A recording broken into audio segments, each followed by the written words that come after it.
Hello again, I'm Andrew Catchpole, editor of Harpers, and welcome to the second tranche of Harpers 50 Best Indies 2021, running from 40 up to 31. As I ran through how 50 Best Indies works yesterday, when we announced our 50 to 41 positions, and I'll do so again during our live top 10 on Friday, I'm simply going to thank our sponsors before cracking in to this next 10. Our thanks go to Lanchester Wines, the Cambridge Distillery, and Domaine Bousquet. So, we start at 40 with a stereotype-breaking East Anglian merchant that focuses in on small, similarly independently minded producers, with organic and natural liquids also to the fore, and a highly sustainable focus throughout all it does. Throw in comedy and music nights, tastings and bottle swaps, a double dozen great beers on tap, and strong support of local producers, and it all adds up to a dynamic mix of indie energy. From Cambridge, it's thirsty. Moving into the 30s at number 39. With 2 connecting stores and wine bars, a healthy wholesale arm, and now a vibrant online operation, plus 40 years worth experience of sourcing from hand-picked quality producers, the integrity of this merchant shines through. And as the pandemic forced the shift to online, cheeky, energetic, and ultimately highly successful engagement via social media, including supplier-backed competitions and charity tie-ins, formed the icing on the vinous cake. It's Martinez Wines.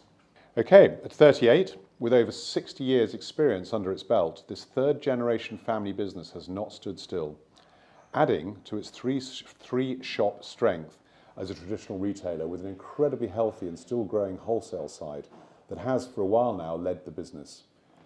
With a fantastic breadth to the portfolio and many wines brought in direct, plus much emphasis on high levels of customer service that carried over into the recent growth of online, this merchant remains a regional star. From Sussex, it's Hemmings Wine Merchants. On to 37. The long bottle line entry corridor more than hints at the breadth and diversity of range of this multi-channel indie tucked away in Hereford. During the pandemic, it once again upped its game, working hard on its quality entry-level offer to lure shoppers away from the supermarkets. It fine-tuned its delivery service, ramped up its highly successful Zoom tasting series, and worked closely with suppliers, including whisky producers, to deliver new release and limited edition bottles.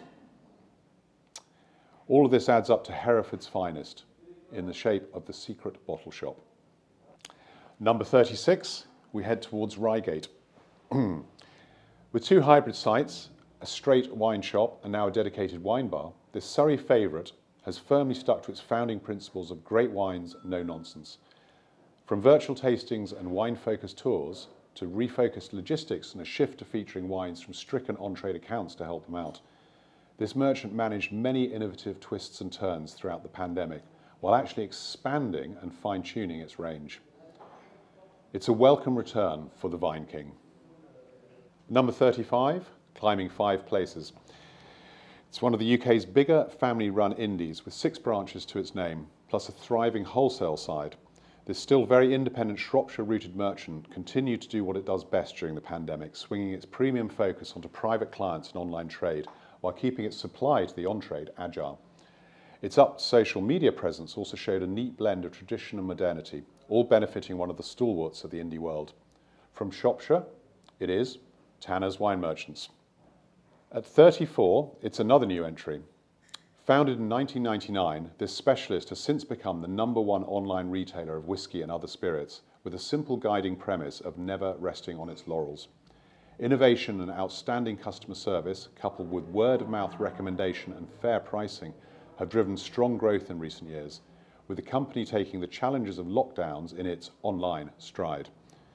Listing 9,500 products, this nonetheless is a merchant that makes every single one count, and it's a spectacular range that's still growing. From London, it's the Whisky Exchange. Right, at 33, with 3 stores and a very loyal following, this Scottish star met the pandemic head-on, flipping almost its entire range online while accelerating an ongoing shift from wholesale to e-commerce, and also moving to the portfolio-protecting safe haven of UK buying. All of this simply represents the latest in a series of ongoing innovations and evolutions since first opening in 2010, keeping this unstuffy but quality-focused indie ahead of the game. From Edinburgh, it's Vino Wines. At 32, we head to Bath with a new entry. The name of this small but enticingly formed company says it all, with a range rooted in individual and often eclectic finds from Central and Eastern Europe, along with emerging Mediterranean hotspots and much more besides. Founded with an aim to excite the curious drinker, this West Country merchant nonetheless used the crisis to focus on expanding its range around £10 to help draw in and retain adventurers straying from the supermarkets. And it backed this with a roster of virtual tasting events, mixed case deals, and a new lineup of novel spirits. At 32 sits Novel Wines. At 31, another new entry. A superb all-rounder from its quality portfolio of both esoteric and more mainstream wines to varied customer services and in-depth staff training, this Northern Ireland-based indie also continues to grow a big selection of high-end agencies across the Emerald Isle. With greater emphasis on one-off parcels and gifting during 2020, the added uplift of online sales witnessed an overall uptick in retail turnover of 49%, also reflecting 3,000 new customers that flocked to this vinous oasis. From Crossgar in Northern Ireland, it's JN Wines. Well done all that have made it onto our UK's 50 best list, and especially as we creep up the rankings. Against such strong competition out there, everyone deserves a massive pat on the back and a toast with something bubbly. So that's it from me for today, but we'll be back at the same time in the same place tomorrow when I'll be revealing the next tranche of our 50 Best Indies 2021.